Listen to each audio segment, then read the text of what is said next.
Now, the anticipated police crackdown on public order during the Olympics has led to the arrest of more than 100 cyclists in London. Many were released today under strict bail conditions, including a ban on going anywhere near an Olympic venue.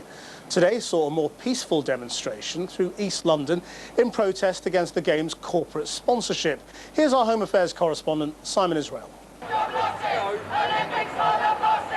The first anti-Games protest couldn't get within the shadow of the Olympic Park.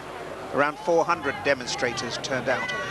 They were a tiny voice in contrast to the millions who were transfixed by last night's opening ceremony. Another quintessentially British event, a mass demonstration where thousands were promised and actually only a few hundred turned up, together with an overwhelming police presence. And the issues: the commercialisation and militarisation of the Olympic Games. The spirit of the Olympic Games, unfortunately, is lost because it's been sold to the corporate world with money. What we want is Games to be positive, but it needs to reflect what we need, which is jobs, affordable housing for working people, not profits for big corporations. I haven't demonstrated for 30 years, and now I just feel angry about everything, and I feel it's time to get out on the street.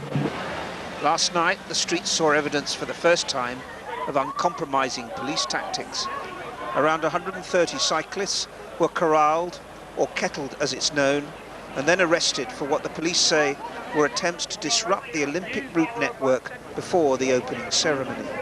A skateboarder was among those arrested. What happened to the cyclists? Could you see what was going on? The cyclists on the other side of the road were being kettled. They were put into a kettle, and they were slowly being taken out of the kettle one by one onto single single-decker buses.